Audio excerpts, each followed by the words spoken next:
I'm going to go a little faster. Here's a little anecdote for you. Maybe patients limp into different American medical clinics with the same complaint. Both have trouble walking, appear to require hip replacement. First patient examined within an hour, is x-rayed the same day, has time booked for the surgery the next day, and within 2 days is home recuperating. Second patient sees the family doctor after waiting a week for an appointment, then waits 18 weeks to see a specialist, then gets an x-ray, which isn't reviewed for another month, and finally has his surgery scheduled 6 months from then. Why the different treatment for these two patients? The answer is one is a golden retriever and the other is a senior citizen. And the point is cycle time. So I don't know how funny that is. Good thing you're on mute, I can't tell. But cycle time is another element of the time paradigm. How fast do we get around this cycle? If we do it quickly, if we can do it in 12 hours, the order is going to be more accurate. If we order today and deliver in 2 days, the order is going to be less accurate. So often we order something and it's 6 weeks, depending on the industry. Why is it that the cycle time, the time between when we order and when we execute, is so long?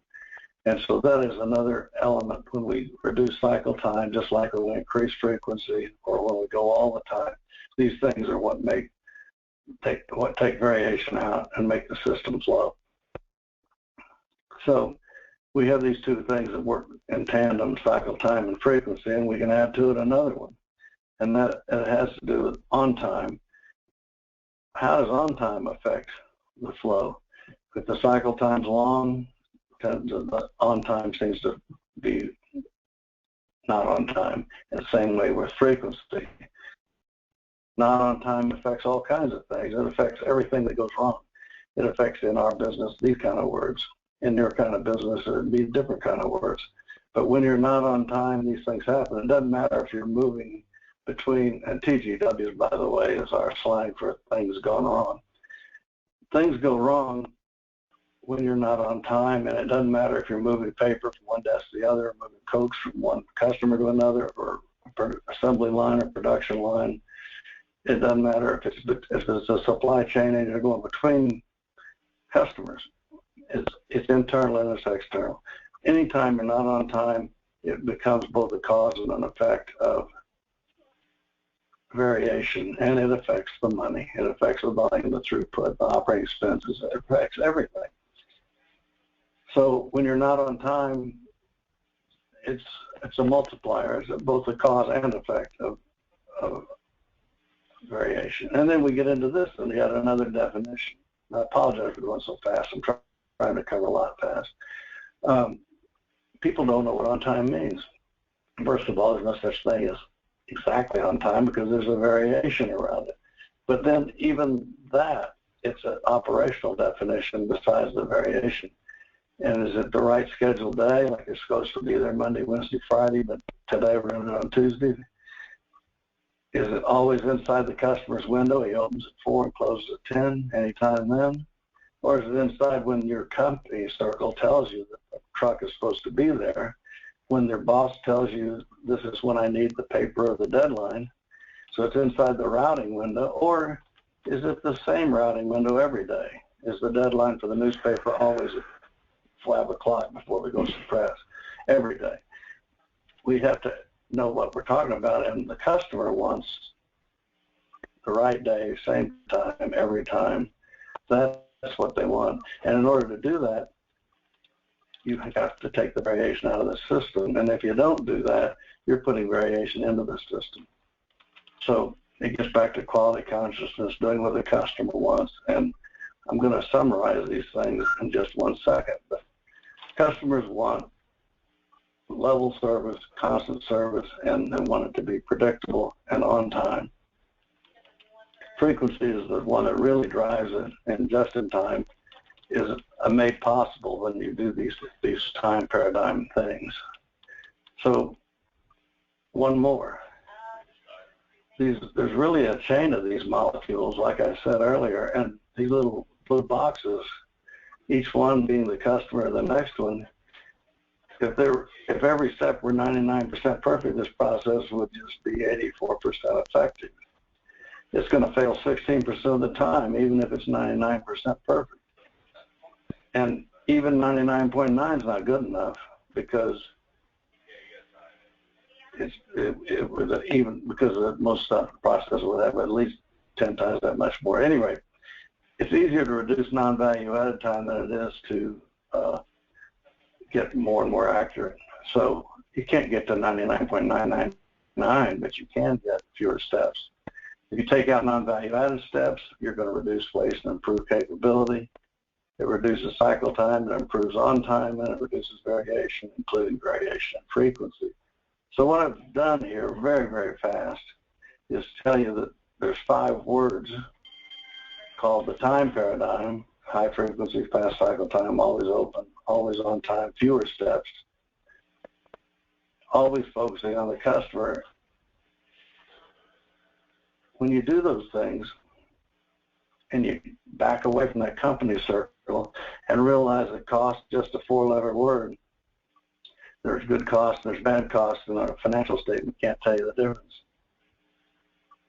But it's about creating capability and eliminating waste, not cost. It's about time, not cost. And what we're trying to do is take that red circle and move it to where more of it is inside what the customer wants. And you have more capability, less waste. Chances are your costs don't change, but you have a whole lot less variation. You have a whole lot more throughput or flow through the process. So all this is, everything I've been talking about so far is just metaphors that substantiate everything Deming says, but really never using any of Deming's verbiage or vocabulary. But his concepts are all the way through this. Bob? So understand it? Yeah. I have a question for you, and it's the question that I always get when I try to bring these things up with people, and I'm sure it's a question you've had 100 times, but it's a practical question, and it'd be nice to hear a little bit about it. That's that, okay, but it costs you a lot in gas and driver time to be able to deliver 7 days a week all the time on time. Isn't it less expensive to put all that cost into just one big truck and deliver once a week? And the answer is no. And I got a piece of this present, not this particular one, but these slides go into that very directly. A lot of it has to do with this, the slide, the group that I call Muramuda. You know, that's the waste, excess, and unevenness subject. But there's no doubt that not only does it cost less, but you use less trucks. When our experience with all of this is, number one, capital costs go down. Number two, operating costs remain very much unchanged because we are eliminating waste, but we're adding capability. So to answer your first question, yeah, it costs more to go twice than it does to go once. I mean, come on, I mean, who's going to argue that? But when I go twice instead of once, what if I can do it with one truck instead of two? Because I can use the truck more efficiently. And what if I have less waste and don't have to go back?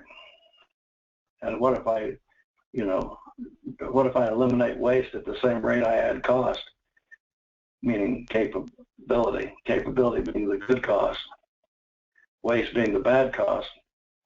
If I have a one-for-one trade-off there, I'm going to increase throughput and I'm going to decrease capital and I'm going to have a huge win. So to say that I'm going to reduce cost, that's the reason I call it a 4-letter word. I'm not even trying to reduce costs. I'm trying to improve customer service. And that probably is going to increase costs in the sense of the service, but it's going to reduce waste. And I'm betting that it's going to be a dead heat at the end on the OpEx line. So that's kind of the rebuttal. But I know it doesn't make people believe it, but we've got empirical evidence and a lot of theoretical evidence that says it's right. So yeah, this is Travis. Bob. You what? Yeah, I would say the same. I mean, I would agree with everything that you said, and I'd also say that to that question, Dan, if they're saying that, then maybe you back up in this presentation and you go back to what are we trying to achieve, because I guess if the customer is the focus and the customer wants flow, the customer doesn't care about your cost, right? So what the customer wants is related to your flow performance. So if flow is what we're after, the question is, does focusing on cost help your flow? And I think that's a pretty obvious no answer, right? So then the next question becomes, okay, well, we know we're after flow. If we focus on flow, does it increase our cost prohibitively? Is it going to increase our cost more than we have to gain from that? In more sales, in better customer satisfaction, et cetera. And I think it's more going back to the paradigm. Less assets. I mean, you can do it with less people, less trucks, less equipment, and do it in less time. So, understanding variation, to summarize it, we call it the time paradigm. And the idea is to get around that circle with flow, like you're saying, without waste. And I'm adding a thought here. I've already said it, but I'm just going to add it more explicitly. The stuff that's flowing across the bottom of this chart is what's causing, or what is measured by common cause variation. Things going wrong inside the process that are inherent to the process that we can fix by reducing variation. The stuff going across the top, the new information, is where we put in special cause variation, where we change the price, introduce new products. It's the stuff we do to our own system, the tamper. If we get too caught up in the company circle and start trying to manage costs, just to use that example, we start tampering with what's going on in the bottom, and we're putting special cause in needlessly. We aren't letting the system just flow. So when we put special cause in, we got to be real careful why we're doing it, because usually special cause is our fault, it's not extraneous. It's extraneous to the system, but it's usually caused by management. So, and management too often is creating increased common cause by trying to tamper with what's going on the bottom.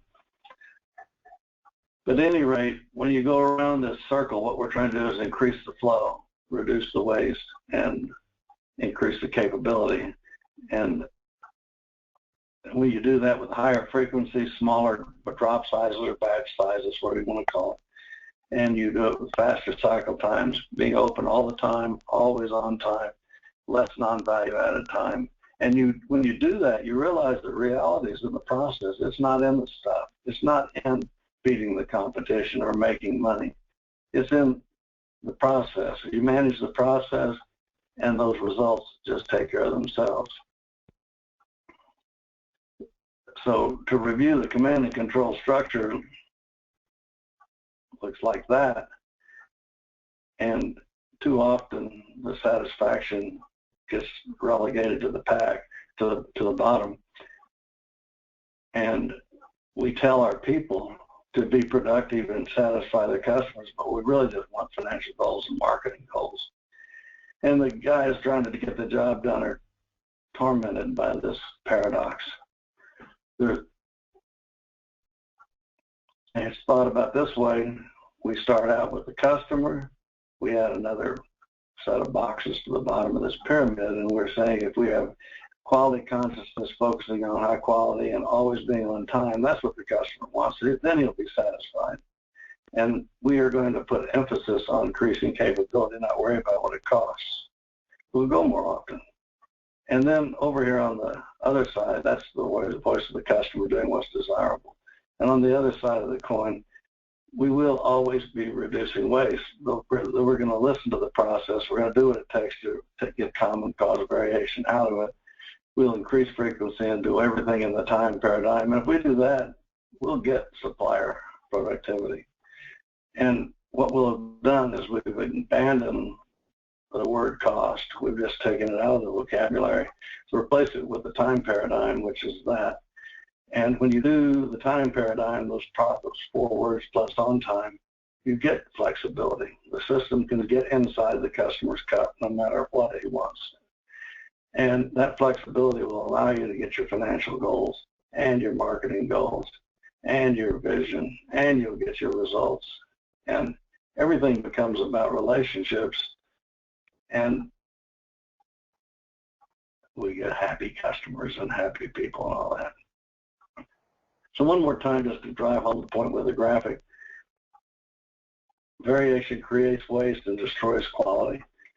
Process time, high frequency, shorter cycle times, fewer process steps, and open 24/7 reduces variation. And not on time is both the cause and effect of variation. It's a multiplier.